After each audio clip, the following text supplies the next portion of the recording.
No vídeo de hoje quero falar com você sobre 5 pecados que todo jovem cristão precisa parar de cometer urgente. É estranho ouvir falar que Deus odeia algo.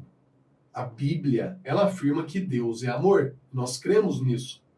Sendo que ele é amor, como Deus pode odiar?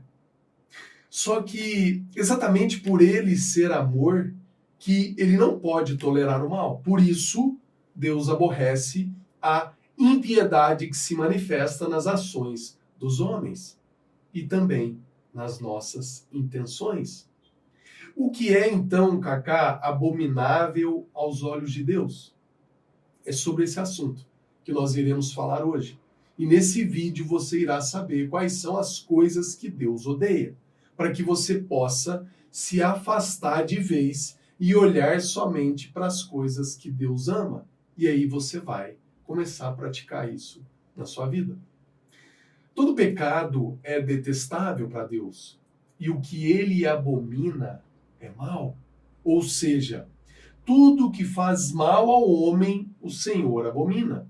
E a principal razão disso é que Deus nos ama, e ele sempre quer o nosso bem. Portanto, devemos buscar a fazer as coisas que Deus se agrada, e assim nós seremos vitoriosos. Mas antes de falar sobre os 5 pecados, eu quero que você não esqueça de deixar o seu like, se inscrever no nosso canal e ativar o sininho para que toda vez que nós colocarmos um vídeo novo, você será avisado. E também compartilhe esse vídeo para que possa ajudar outros jovens como você. Primeiro ponto, primeiro pecado, olhos altivos.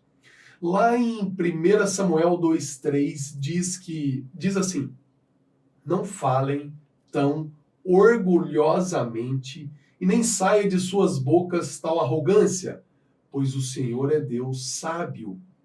É ele quem julga os atos dos homens. O arrogante menospreza o próximo e trata os outros com desdém. Já viu como as pessoas arrogantes menosprezam os outros? Jesus também, ele foi traído com desprezo. Jesus foi traído com desprezo pelas pessoas. Quem age orgulhosamente, de forma arrogante, não se preocupa com o próximo. Jesus Cristo, que era Deus, que é Deus, foi humilde, manso e recebeu a todos com amor. O Rei dos Reis sempre foi bondoso para com todos. E quem somos nós para agirmos com arrogância? Quem sou eu, quem é você, para ficar agindo com arrogância? Segundo pecado, língua mentirosa. Lá em Provérbios 12:22 diz que o Senhor odeia os lábios mentirosos, mas se deleita com os que falam a verdade. O diabo é mentiroso.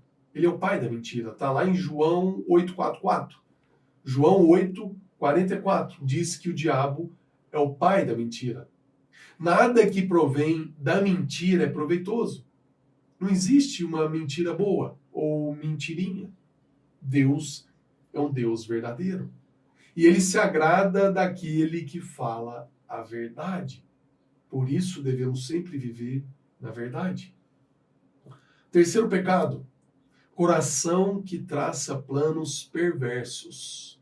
Está lá em Provérbios 6,12, que diz assim: o perverso não tem caráter, anda de um lado para o outro dizendo coisas maldosas. O perverso é uma pessoa com prazer em prejudicar o outro, em prejudicar o próximo.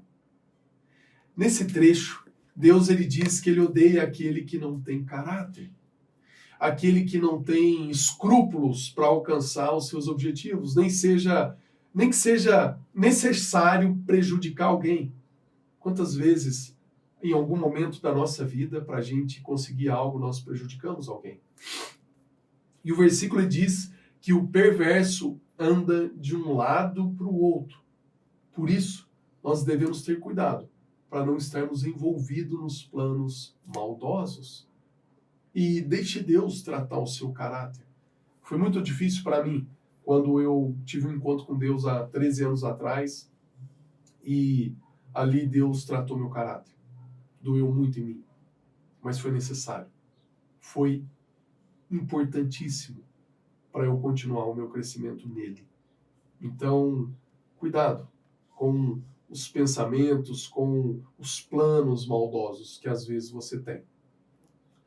Quarto pecado, testemunha falsa que espalha mentiras. Provérbios 5,18 diz assim: como um pedaço de pau, uma espada ou uma flecha aguda é o que dá falso testemunho contra o seu próximo. O falso testemunho, a popular fofoca, é algo detestável diante de Deus. Quem se utiliza de falso testemunho, de fofoca, age de má fé e prejudica o outro. Já viu quantas fofocas prejudicam as pessoas? Então, espalhar mentiras gera injustiça. E uma hora ou outra, quem espalha a mentira pode se tornar uma vítima dela. Então, dê bom testemunho. Haja com justiça. Filhinhos, não deixem que ninguém os engane. Aquele que pratica a justiça é justo, assim como ele é justo. Isso está lá em 1 João 3,7.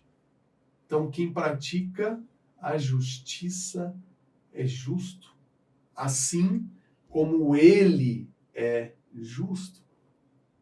E o quinto pecado? Aquele que provoca discórdia entre os irmãos. Lá em Tito 3,9 diz assim: evite, porém, controvérsias tolas, genealógias, discussões e contendas a respeito da lei, porque essas coisas são inúteis e sem valor.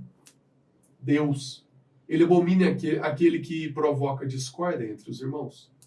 O quanto às vezes há isso dentro da igreja.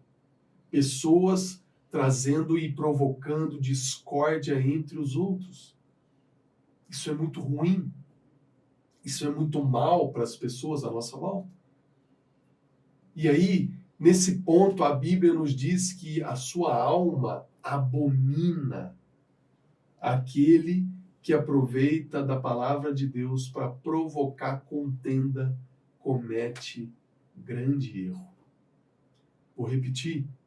Aquele que se aproveita da palavra de Deus para provocar contenda, comete um grande erro.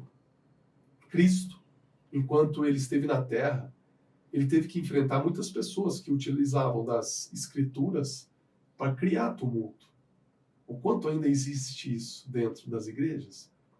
Enquanto Jesus realizava milagres, chegando a curar no sábado, e ali, em ocasiões religiosas, eles queriam discutir a legalidade do ato. Infelizmente, certas questões bíblicas podem afastar as pessoas de Deus. Por isso, qualquer dúvida quanto à palavra de Deus deve ser tratada com respeito, buscando entendimento, evitando as discussões. Quem alimenta as discussões causa discórdia entre os irmãos e está agindo contra o Evangelho, contra a palavra de Deus. Então, não traga discórdia. Tome cuidado com essas questões, com esses pecados que você precisa estar de olho, que eu também, que eu e você, eu me vejo como jovem, já estou fazendo 42 anos, mas eu me vejo como jovem. Isso está na minha mentalidade. Vejo jovens com mentalidade de idosos e vejo os idosos com mentalidade jovem. Mas nós temos que estar atentos a isso. Então não importa se você é jovem ou não, esses pecados servem para mim e para você. Então compartilhe esse vídeo. E se você quer aumentar sua intimidade com Deus, eu vou deixar um outro vídeo aqui embaixo para você aproximar mais dele, ter intimidade de verdade com ele, sem que precise de pessoas entre você e ele. A única pessoa que tem que ter entre você e o Pai é Jesus, é o Espírito Santo, que vai fazer essa conexão verdadeira. Então, se você quer aumentar a sua intimidade com Deus, se você acha que você precisa disso, eu acredito que todos nós precisamos aumentar a nossa intimidade todos os dias com o Pai. E porque quanto mais intimidade nós tivermos com Ele, mais nós vamos crescer e nos desenvolver. Então, se você quer aumentar a sua intimidade com Deus, eu vou deixar um link aqui. Entra nesse vídeo, veja ele, para como você pode aumentar mais a sua intimidade com Deus. E eu te vejo no próximo vídeo. Grande abraço e que Deus te abençoe poderosamente.